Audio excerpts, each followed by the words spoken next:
हरे कृष्णा, राधे राधे सभी को। आज हम पढ़ेंगे कार्तिक महात्म का 30वां और 31वां अध्याय। तो बीच में मेरी वीडियो नहीं आ पाई क्योंकि मेरी तबीयत बहुत ज़्यादा ख़राब हो गई थी। उसके लिए मैं आप सभी से माफ़ी चाहती हूँ।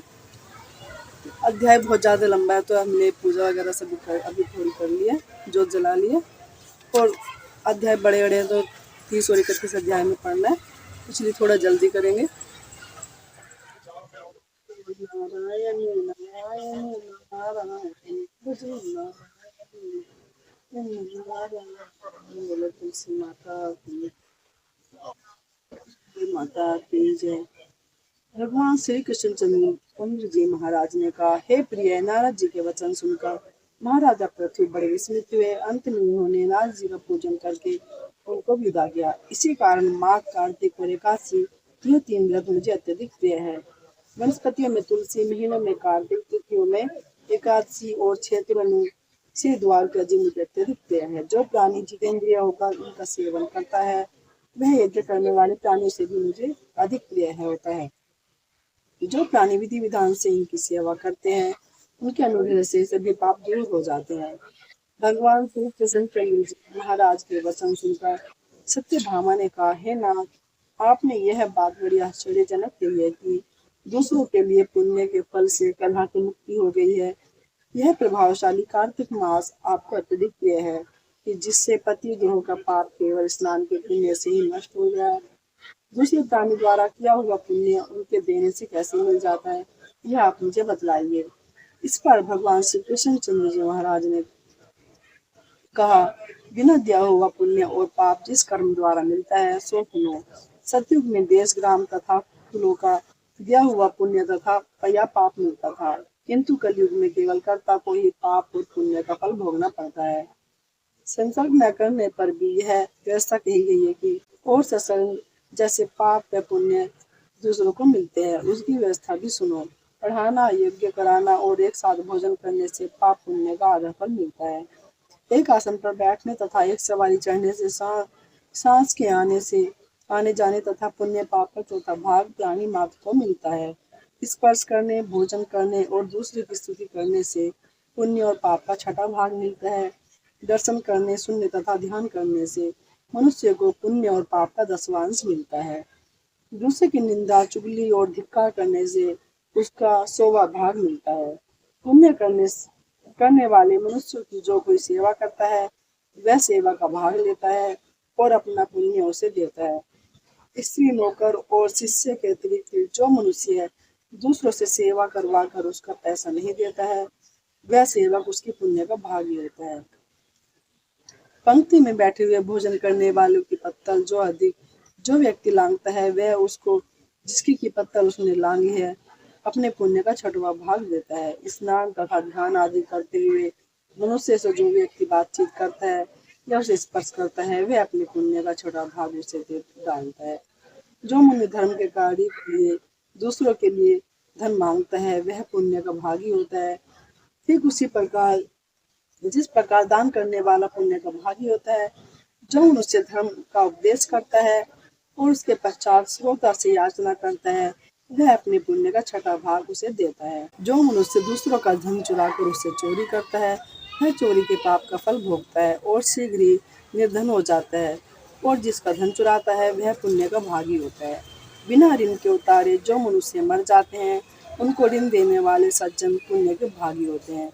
शिक्षा देने वाला, सलाह देने वाला, सामग्री को जुटाने वाला तथा प्रेरणा देने वाला यह सब पाप और पुण्य के 6ठे भाग को प्राप्त करते हैं। राजा प्रजा के पाप पुण्य के 6ठांश का भागी होता है। गुरु शिष्यों का, पति पत्नी का, पिता पुत्र का, स्त्री पति के किए हुए पुण्य का 6वां भाग पाती है। पति को प्रसन्न रखने वाली आज्ञाकारिणी स्त्री पति के लिए हर पुण्य का आधा हिस्सा लेती है। जो पुण्य आत्मा पराये लोगों को दान करता है वह उनके पुण्य का 6वां भाग प्राप्त करता है। जीविका देने वाला मनुष्य जीविका ग्रहण करने वाले मनुष्य के पुण्य के 6ठे भाग को प्राप्त करता है। इस प्रकार दूसरों के लिए किए हुए पुण्य अथवा पाप बिना देने के भी दूसरों को मिल सकते हैं, किंतु यह नियम जो कि मैंने बतलाए हैं कलयुग में लागू नहीं होते हैं। कलयुग में तो केवल एकमात्र कर्ता को ही अपने पाप व पुण्य के भोगने पड़ते हैं। इस संबंध में एक बड़ा पुराना इतिहास है जो कि पवित्र भी है और बुद्धि का देने वाला भी है। सो कहता हूँ, ध्यानपूर्वक सुनो। अब हम 31वां अध्याय पढ़ेंगे। अगर वीडियो लंबी हो जाती है तो मैं ये दूसरी वीडियो में डाल दूंगी, तो आप वीडियो देख लेना, नहीं तो इसी में तो आ ही जाएगी। 31वां अध्याय शुरू करते हैं। भगवान श्री कृष्णचंद्र जी महाराज ने कहा, पहले उज्जैन में एक महापापी और दुरात्मा धनेश्वर नामक ब्राह्मण रहता था। वह रस, चमड़ा और कंबल आदि का व्यापार करता था। वैश्यगामी था और मद्यपान तथा आदि बुरे कर्म किया करता था। क्योंकि वह दिन रात पाप में रत रहता था, इसलिए उस व्यापार के लिए वह नगर नगर घूमता था। वह एक दिन महिष्मतीपुरी में जा पहुंचा। महिष्मतीपुरी क्योंकि राजा महिष ने बसाई थी, इसलिए वह राजा के नाम पर ही विख्यात थी।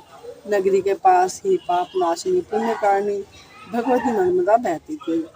वह नदी के किनारे देश देशांतर से आए हुए यात्री कार्तिक व्रत करने के लिए कुछ दिनों के लिए वहां पर ठहरा करते थे। उन कार्तिक व्रत करने वाले प्राणियों को वहां ठहरा देखकर वह दुष्ट धनेश्वर भी इधर उधर व्यापार करता हुआ एक मास के लिए वहां ठहर गया। अपने माल को बेचता हुआ वह नर्मदा नदी के तट पर घूमता हुआ ब्राह्मणों को देव पूजा में अक्सर लगा हुआ वह देखता कि कोई कुरान पढ़ रहा है और कोई सुन रहा है, कोई भगवत कीर्तन कर रहा है, कोई भजन सुन रहा है, कोई ध्यान में लीन है और कोई तुलसी की माला धारण किए हुए है। बस इसी तरह वह भगवत भक्तों के बीच में रहा और वैष्णवों के दर्शन करता रहा, उनको स्पर्श करता रहा, उनसे वार्तालाप करता रहा और भगवान विष्णु के नाम का स्मरण कर पुण्य को अर्जित करता रहा। वह कार्तिक के व्रत की उद्यापन विधि तथा जागरण को भी देखता रहा। उसने पूर्णिमा को देखा कि व्रती ब्राह्मणों तथा गुरुओं को भोजन करवा रहे हैं और उनको दक्षिणा आदि भी दे रहे हैं। उसने नित्य प्रति भगवान शंकर की प्रसन्नता के लिए होती दीपमाला भी देखी। त्रिपुर नामक राक्षस के तीनों पुरों को भगवान शंकर ने इसी तिथि को जलाया था। इसी कारण भगवान शंकर के भक्त इस तिथि को दीप उत्सव मनाते हैं। जो मनुष्य मुझ में और भगवान शंकर में अंतर मानता है, उनकी संपूर्ण क्रिया निष्फल हो जाती है। धनेश्वर वहां कहीं पूजा विधि देखता हुआ इधर उधर घूम रहा था कि उसे एक काले सर्प ने काट लिया और वह भूमि पर गिर पड़ा। उसकी यह दशा देखकर वहां के दयालु भक्त ने उसे चारों ओर से घेर लिया और उसके मुंह पर तुलसी दल मिश्रित जल के छींटे देने लगे। और जब उनके प्राण निकले तो यम के दूत उसे वेद कर कोड़ों से मारते हुए यमपुरी को ले गए। उसे देखकर चित्रगुप्त ने यम से कहा, इसने बाल्यकाल से लेकर आज तक कितने बुरे कर्म किए हैं, इसके जीवन में पुण्य तो लेस मात्र भी नहीं दिखाई देता है। यदि मैं एक पूरा वर्ष आपको सुनाता रहूं तो भी इसके पापों की सूची खत्म नहीं होगी। यह महापापी है, अतः इसको एक कल्प तक घोर नरक में डालना चाहिए। चित्रगुप्त की बात सुनकर यमराज ने बड़े क्रोध में भरकर उसको अपना काल नेम के समान भयंकर रूप दिखाते हुए अपने अनुचरों को आज्ञा दी। उसने कहा, हे प्रेत सेनापतियों, इस दुष्ट पाप मूर्ति को मुग्धरों से मारते हुए कुंभी पाक नरक में फेंक दो। भगवान श्री कृष्णचंद्र जी महाराज ने कहा। यह सुनकर प्रेत सेनापति ने मुग्धरों से उसका सिर फोड़ते हुए कुंभी पाक नरक में ले जाकर खोलते हुए तेल में कढ़ाई में छोड़ दिया। प्रेत सेनापतियों ने जो ही उसे तेल की कढ़ाई में फेंका, त्यों ही लपलपाती हुई आग अपने आप ठंडी हो गई, जैसे कि प्रहलाद को अग्नि में डालने से वह अग्नि ठंडी हो गई थी। यह विचित्र घटना देखकर प्रेत सेनापतियों ने यमराज के पास जाकर सारा वृतांत कहा।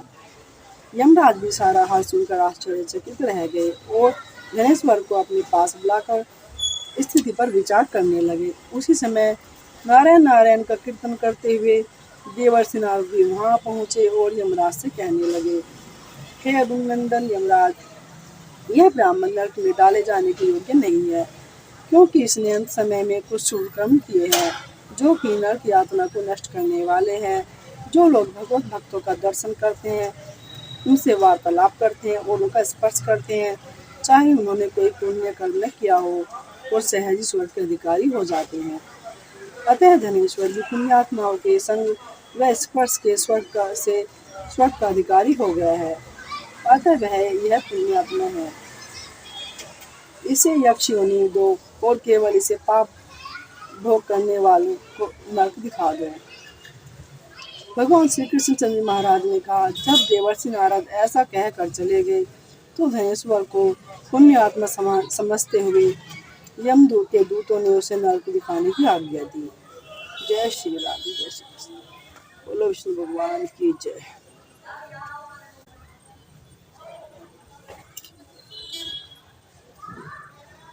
तुलसी महारानी नमो नमः, हरि पटानी नमो नमः, तुलसी महारानी नमो पटानी नमो नमः, तुलसी में तेरी पूजा तुलसी में सजाई, कार्तिक महीना तेरी तुलसी में ना हुई सजाई, तुलसी महारानी नमो नमः, हरि पटानी नमः। हाँ बेटे तुलसा का बेटे 40 ग्राम गमला बैठे तुलसा आसन बैठे 40 ग्राम, तुलसी महारानी नमो नमः, हरि पटानी नमो नमः, बिन तुलसी में एक भी दो 40 ग्राम के लगाए 56 को, तुलसी महारानी नमो नमः, हरि पटानी नमो नमः।